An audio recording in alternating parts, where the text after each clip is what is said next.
हजरात, इजराइल ने गज़ा के अंदर 610 मस्जिदें शहीद कर दी हैं जो पूरी तरह से ख़त्म हो चुकी हैं। इसके अलावा 214 मस्जिदें डैमेज हैं।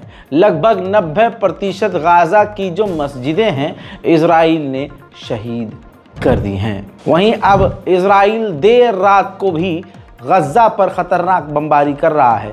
मुलाहज़ा फरमाइए।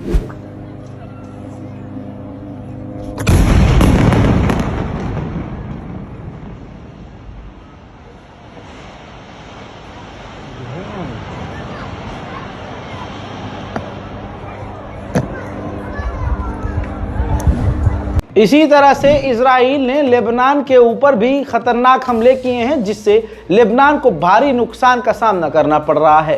अब आप विजुअल देखेंगे लेबनान के ऊपर इजराइल के हमले के बाद का मंजर। अब इसके बाद लेबनान की तरफ से सैकड़ों रॉकेट इजराइल के ऊपर दागे गए थे।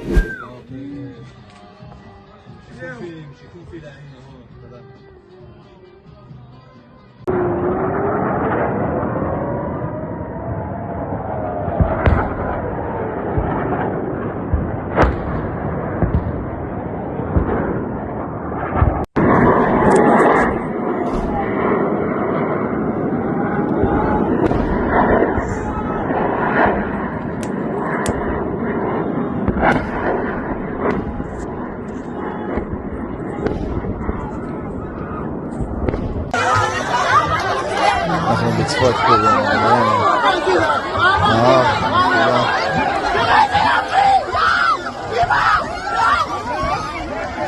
נפילה, יש פה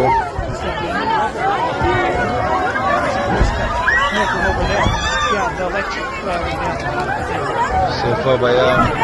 लेबनान और इजराइल की जंग खतरनाक लेवल पर बढ़ती जा रही है और अमेरिका नहीं चाहता है कि चुनाव से पहले इजराइल लेबनान पर खतरनाक हमले करें, जिसको देखते हुए बाइडन अपने स्पेशल एनवॉय को इजराइल भेजने वाले हैं ताकि वो इजराइल जाकर इजराइल को समझाए कि लेबनान से जंग आप ना बढ़ाएं। हजरात, उधर हमास के लीडर जो यहिया सिनवार हैं, उन्होंने ख़त लिखा है हिजबुल्लाह के हसन नसरुल्लाह को और उनको शुक्रिया अदा किया है कि जिस तरह से आप हमारा साथ दे रहे हैं, और जब तक इजरायली ऑक्यूपेशन हमारे इलाकों से ख़त्म नहीं हो जाता हम लड़ते रहेंगे। लेबनीज गवर्नमेंट के द्वारा बताया गया है इजरायली हमलों में 3 आम नागरिक मारे गए हैं, जिसमें से एक बच्चा भी शामिल है। वहीं जहां मुसलमान अब ईरान को गरिया रहे हैं, वहां पर आपको बता दूं कि इजराइल इस बात को मान रहा है कि ईरान ने इजराइल को तगड़ा नुकसान दिया है।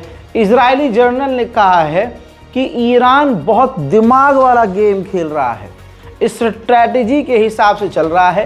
ईरान बिना हथियारों का इस्तेमाल किए इजराइल की जीडीपी को सीधा नुकसान पहुंचा रहा है, इजराइल की इमेज को ख़राब कर चुका है और हमारे इजराइल के ही यहूदी हमारे खिलाफ हो रहे हैं। वहीं हमास ने जारी किया है बयान और कहा है कि जिस तरह से बैतुल मुक़द्दस मस्जिद अल-अक़सा में भड़काऊ काम किए जा रहे हैं, इससे हालात और बदतर होंगे। उधर चाइना के डिफेंस मिनिस्टर ने कहा है कि इजराइल और गाज़ा की जंग बातचीत के ज़रिए शांति बनाकर ही ख़त्म की जा सकती है, जंग को लड़कर ख़त्म नहीं किया जा सकता। बुरी खबर गज़ा से ये है कि गाज़ा के अंदर अब दवाइयाँ ख़त्म हो चुकी हैं और बॉर्डर पर जो ट्रक मेडिसिन्स के लिए खड़े हैं उनको इजराइल अंदर जाने नहीं दे रहा है। अब मैं आपको सबसे ख़तरनाक खबर बता रहा हूँ जो इजराइल के लिए अब तक का सबसे बुरा अपडेट है।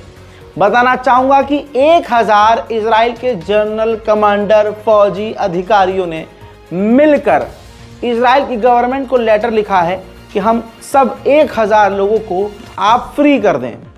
हमने जो आपकी गवर्नमेंट के साथ एग्रीमेंट किया है आपका साथ देने का, लड़ने का, वो ख़त्म कर दीजिए। यानी एक पूरी फौज इजराइल की गवर्नमेंट से अब रिश्ता ख़त्म करना चाहती है। मेरे दोस्तों, अब एक और बड़ी खबर इजराइल के अंदर से। ये धमाका देखिए, इजराइल के अंदर एक कार के अंदर धमाका हुआ।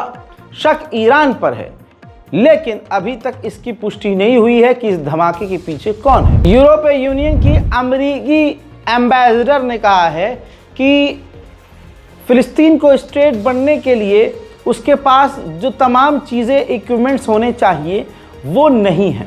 हकीकत ये है दोस्तों, जो सच सामने आ गया, अमेरिका नहीं चाहता, खुद अमेरिका नहीं चाहता कि फ़िलिस्तीन स्टेट बने। मेरे दोस्तों, यौम विलादत हज़रत मुस्तफ़ा सल्लल्लाहु अलैहि वसल्लम के मौके पर आप स्क्रीन पर देखिए जो गैलेक्सी लीडर इज़राइल का जो शिप है जिसे यमन के हुतीज़ ने ज़ब्त किया हुआ है, उसको खूबसूरत तरीके से डिज़ाइन किया गया, सजाया गया और लाइटें लगाकर उसको चमकाया गया, मानो इज़राइल के पिछवाड़े में आग लगा दी गई। साउथ अफ्रीका ने इज़राइल के खिलाफ जो केस दर्ज किया है, उस केस को अब चिली भी ज्वाइन करेगा और इज़राइल को इस खबर से और इस अपडेट से काफ़ी दिक्कत है, क्योंकि अब कई सारे देश धीरे धीरे साउथ अफ्रीका का साथ दे रहे हैं और इज़राइल के खिलाफ ICC में खड़े हो रहे हैं। मेरे दोस्तों, 700 हॉलीवुड के एक्टर और एक्ट्रेस ने अपनी संस्था हॉलीवुड से डिमांड की है कि जो फ़िलिस्तीनी समर्थक हॉलीवुड के एक्टर और एक्ट्रेस हैं, उनका बाइकॉट किया जा रहा है, उनका पतन किया जा रहा है, उनको दबाया जा रहा है, इंडस्ट्री में उनको किनारे किया जा रहा है। ऐसा होने ना दिया जाए और फ़िलिस्तीनी प्रो एक्टर और एक्ट्रेस का साथ दिया जाए। हजरात, सख्त हालात हैं और ये जंग रुकने वाली नहीं है।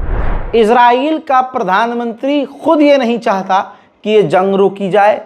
ये बात अमेरिका भी बोल चुका है। वहाँ के जो सेटलर्स हैं यहूदी, वो प्रदर्शन कर रहे हैं और वो जानते हैं कि नेतन्याहू ये जंग रोकना नहीं चाहते। पूरे मिडिल ईस्ट, आप खुद देख रहे हैं कि पूरे मिडिल ईस्ट के लिए ख़तरा इज़राइल बना हुआ है। हालात सख्त हैं और बहुत ही बदतर हैं। इतिहास में गज़ा, फ़िलिस्तीन और मिडिल ईस्ट के इतने हालात कभी ख़राब नहीं हुए जितने हालात आज के वक्त ख़राब हैं। लेकिन हम फ़िलिस्तीन की क्या ही बात करें जब हम भारत के मुसलमान अपनी ही मसाजिद को बचा नहीं पा रहे हैं। भारत में एक बड़ी संख्या वाली भीड़ मुसलमानों पर हमले कर रही है। WHO से लेकर UN खामोश है, UN से लेकर UNHRC खामोश है, मानो भारत के मुसलमानों के नरसंहार का भी सौदा कर लिया गया हो। उम्मीद करता हूं कि आप हमारे इस रिपोर्ट को शेयर करेंगे, इस बारकोड का इस्तेमाल करके गाज़ा और फ़िलिस्तीन की मदद के लिए आगे आएंगे और अगर कुछ नहीं कर सकते तो दुआओं में ज़रूर याद रखेंगे। हज़रात, रज़ाग्राफ़ी अनस्क्रिप्टेड पर ये स्पेशल रिपोर्ट आप देख रहे थे, लेकिन नेशनल प्राइम टाइम देखने के लिए हमारे मेन चैनल रज़ाग्राफ़ी पर जाइए और देखिए तमाम अपडेट्स। बाकी आने वाले बड़े बड़े अपडेट्स आपको रज़ाग्राफ़ी अनस्क्रिप्टेड हमारे इसी चैनल पर मिलने वाले हैं। मैं हूं रज़ा और आप देख रहे थे रज़ाग्राफ़ी। जय हिंद।